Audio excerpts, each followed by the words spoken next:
안녕하십니까. 정원찬입니다. 제가 서울대학교 강의를 맡고 있어서 늦었습니다. 원근 각지에서 오신 여러분 만나뵈어서 대단히 반갑습니다. 환영합니다.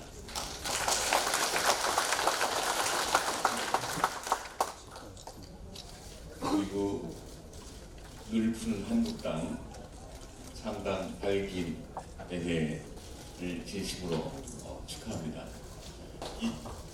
이재호 대표님이 저보고 와서 강의를 하라고 그러시면서 동반성장만 말씀하고 드린다 하셨어요. 그래서 오늘 제가 동반성장에 대해서 여러분께 말씀드리겠습니다. 저는 정부에서 일할 때 이재호 대표님과 국무회의를 자주 했습니다. 그때 아주 좋은 인상을 받았습니다. 소신이 뚜렷하고 그 뚜렷한 소신을 또렷하게 말씀하시는 분이시죠. 다른 국무위원들로부터 그것을 찾아보기가 굉장히 힘듭니다. 그래서 제가 동반 이재호 대표님을 좋아하게 됐고, 또한 저는 아까 보시는 분이 말씀하셨듯이 동반성장의 전도사를 자임하면서 전국을 돌아다니면서 동반성장 문화의 조성과 확산을 위해서 이렇게 왔습니다. 오늘 한국 경제는 여러 가지 어려움에 처해 있습니다. 제가 자주 다니던 음식점이 최근에 문을 닫았습니다. 이유를 물어봤더니 집주인이 음식점이 반짝 잘 되는 걸 보고는 집세를 2배를 올려달라고 했는데 그걸 감당할 수가 없어서 문을 닫았답니다. 그 부근에 있는 또 제가 자주 다니는 포장마차도 문을 닫았습니다. 왜 그러냐고 했더니 손님이 전혀 없답니다. 사실 제가 지난 2개월 동안 여러 번 갔는데 갈 때마다 제가 있는 테이블을 비롯해서 2테이블 이상 손님이 있었던 적이 없습니다. 그들만이 어려운 것이 아니라 중소기업은 지금 부도 위험 때문에 신음하고 있습니다. 여러 가지 원인이 있겠지만 그 가운데 하나는 대기업의 중소기업에 대한 불공정 거래 행위 때문이기도 합니다. 대기업은 대기업대로 영업이익으로 이자도 못 낼 정도로 굉장히 어렵습니다. 여러분이 최근 조선, 철강, 해운 산업들이 어려운다고 하는 것을 신문에서 다 보고 계시지만 사실은 신문에 안 나는 어려움이 굉장히 많이 있습니다. 그것을 좀 더 전문 용어로 표현하자면 한국 경제는 지금 저성장 그리고 양극화로 신음하고 있지 않습니까? 이게 1980년대만 해도 8%대, 90년대 6%대, 2000년대에 들어서 4%대 성장을 하다가 지금 2010년대에 들어와서는 2% 성장밖에 못하고 있습니다. 한국 경제는 지금 저성장의 늪에 빠져 있다고 해도 과언이 아닙니다. 다른 한편으로 양극화가 심합니다. 상위 1% 자들이 올리는 소득이 15%입니다. 상위 10% 사람들이 올리는 소득이 48%입니다. 이 정도면 우리 한국의 소득 불평등도가 미국보다는 못할지 모르지만 유럽이나 일본에 비해서는 아주 심한 상황입니다. 뿐만 아니라 경제력 집중이 대단하지 않습니까? 4대 그룹이라고 알려져 있는 삼성, 현대, LG, SK가 1년에 올리는 매출이 한국 GDP의 60%에 달했습니다. 이 값이 30년 전만 해도 20%, 10년 전만 해도 40%였는데 지금 60%입니다. 그래서 경제적 힘이 한 군데로 쏠려서 경제의 활력도 잃었을 뿐만 아니라 사회 전체가 지금 불안한 상태에 있습니다. 사실 그래서 제가 정부에서 일할 때 이명박 대통령께 말씀을 드렸습니다. 특단의 조치가 필요합니다. 그렇지 않으면 우리 사회 파탄납니다. 했더니 대통령께서 그해 2010년 가을에 동반성장위원회를 만들자고 하셨고 그해 말에 동반성장위원회가 발족됐습니다. 제가 거기서 한 1년 4개월 일하다가 예산과 인력이 좀 부족해서 더 이상 일하기 힘들다는 생각으로 그만두고 나서는 지금 동반성장 연구소를 하면서 한 달에 한 번씩 원래 포럼도 하고 제가 전국 돌아다니면서 특강도 하고 또한 책도 내고 있습니다. 오늘 여러분께 한국 경제가 안고 있는 어려움, 즉 저성장과 양극화를 해결하기 위해서는 다른 무엇보다도 단기에는 동반성장, 중기에는 교육 혁신, 그리고 장기적으로는 남북 동반성장 또는 남북 경협에 있다는 말씀을 드리고 싶습니다. 그러나 시간 관계상 동반성장에 대해서 주로 말씀드리겠습니다. 괜찮겠습니까?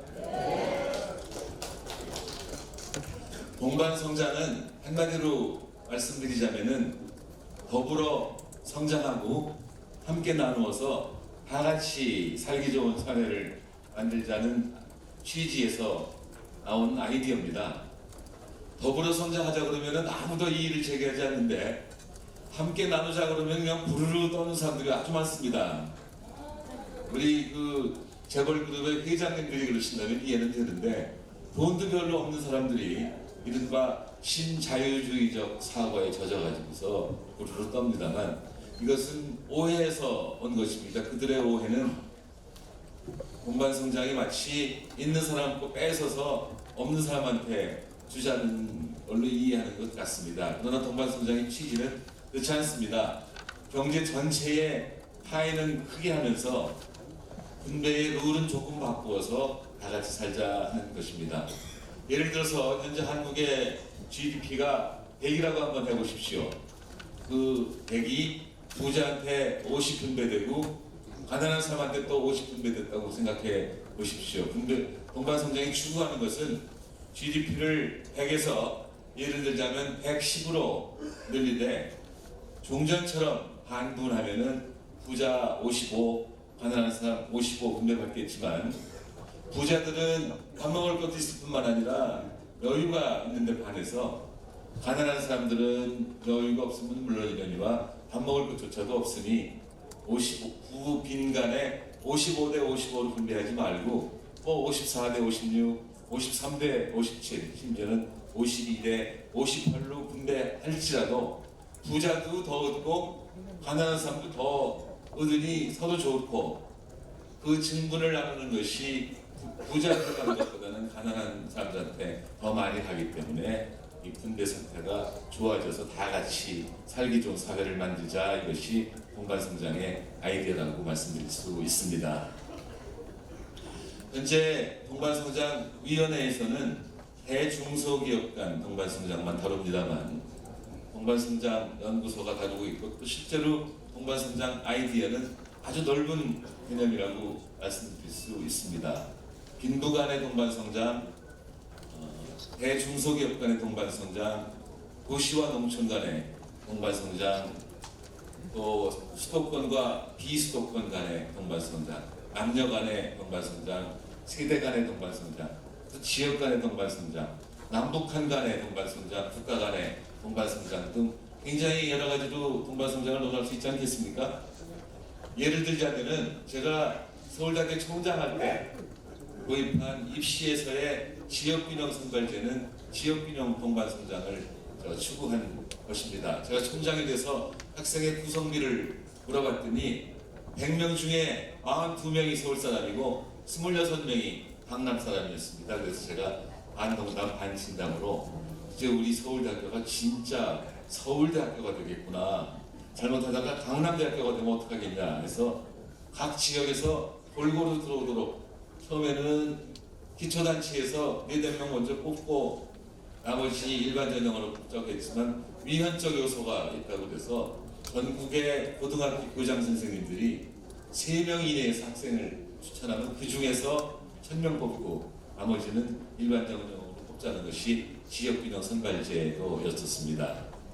그 결과 그 전에는 서울대학에 학생을 하나라도 보내는 고등학교가 600몇 개였는데 지금은 1000개 가까이 될 정도로 일단 성공했다고 저는 생각을 합니다. 여러분, 개성공단은 남북한 간의 동반성장이 상징적 의미를 가지는 것이 아니겠습니까? 물론 원래 책임은 북한의 행위에 있다고 말할 수가 있지만 지난 2월 10일에 개성공단이 폐쇄돼서 너무 안타까웠습니다. 저는 앞으로 노력을 해서 개성공단이 다시 재개하고 그뿐만이 아니라 해주, 신의주, 원산 등의 공단을 만들고 더 나아가서는 왜 북쪽에만 만듭니까? 남쪽의 휴전선 부근에 천원에도 만들고 또 다른 데도 만들어서 한참 공단을 움직이다 보면은 여기서 일하는 사람들이 이게 통일 아니야 하는 날까지 가기를 바라고 있습니다. 지난번에 개성공단이 폐쇄되기 전까지는 5만 2천 명의 북한의 이른바 성분 좋다는 사람들이 일했다고 하지 않습니까? 공단이 여러 개가 되면은 제가 보기에는 남북 통일의 길이 훨씬 더 빨리 열리지 않을까 생각을 하고 있습니다.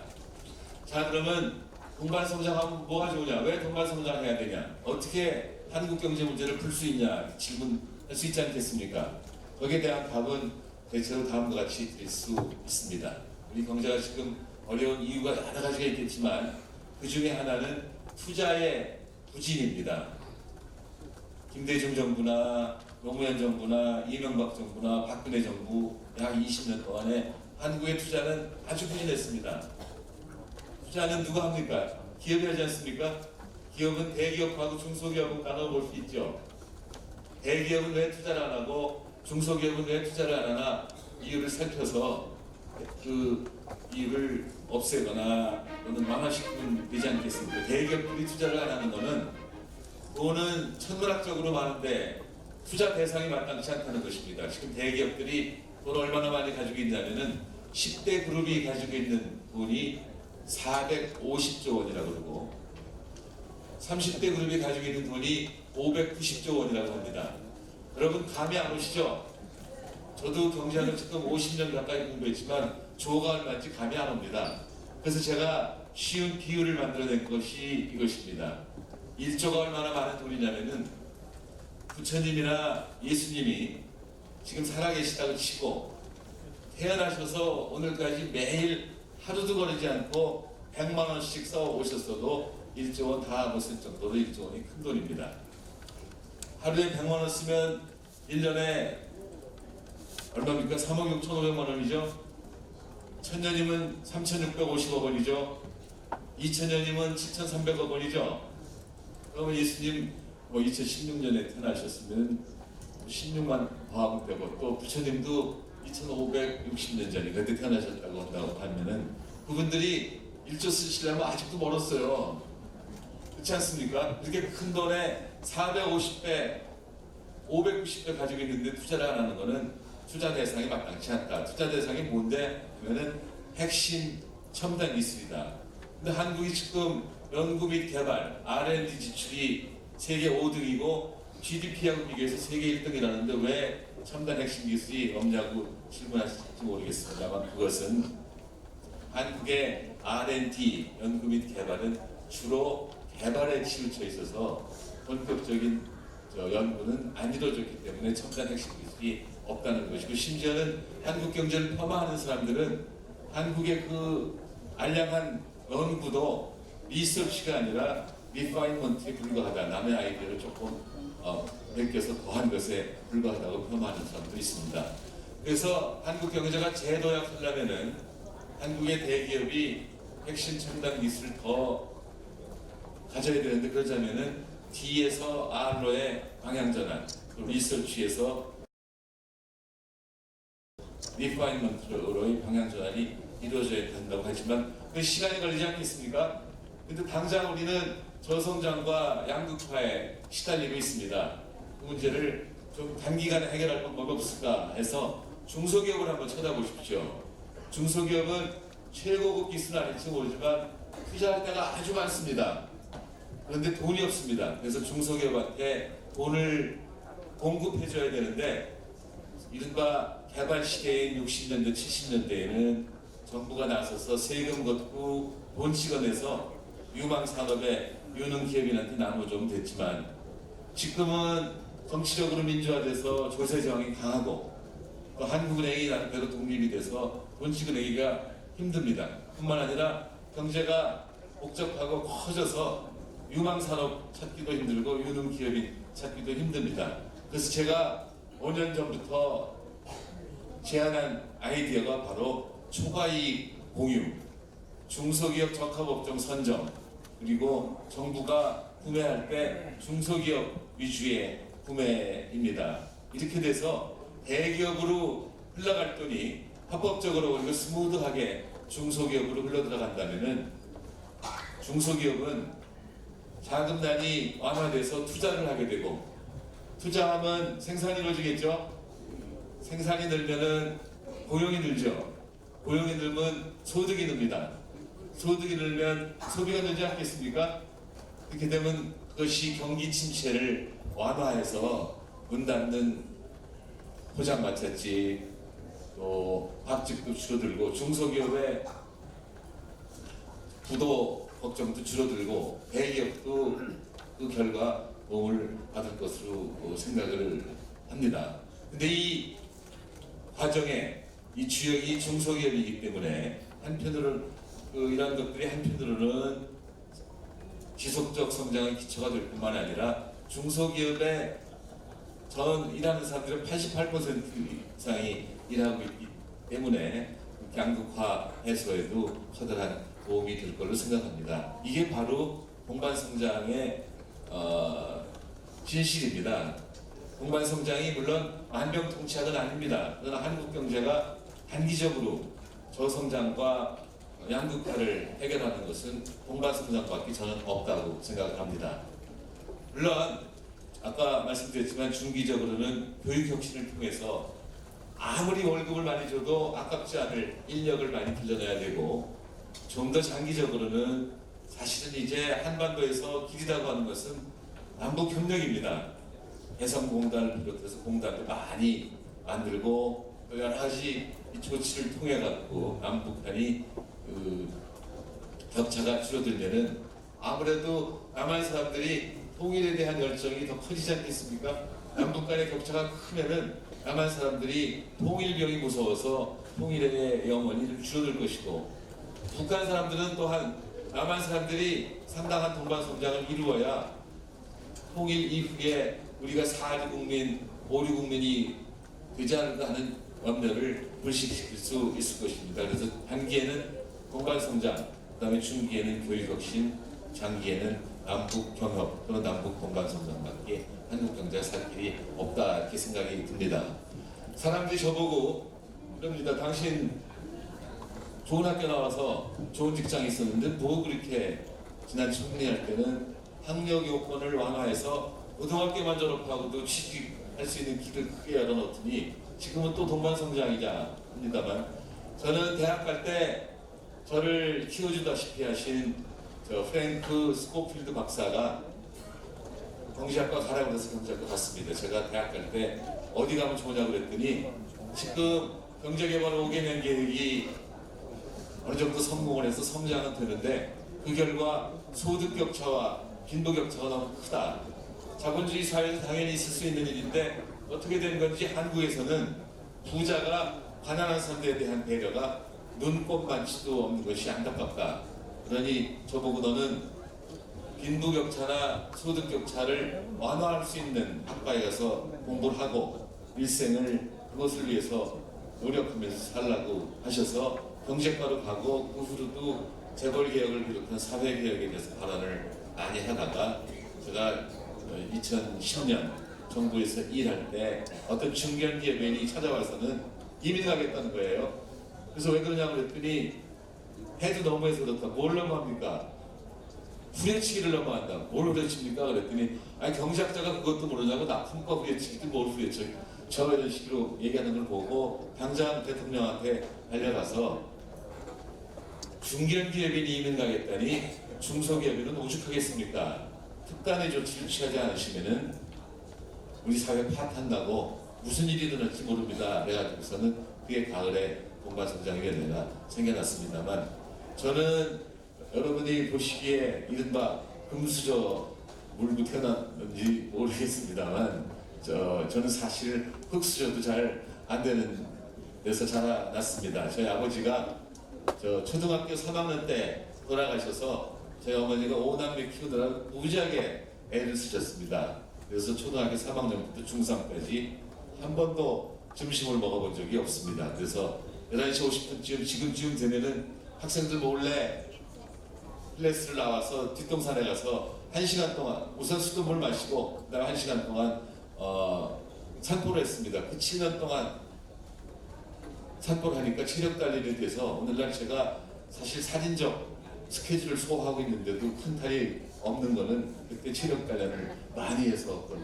것이고 이게 전화위복이 아닌가 생각이 드는데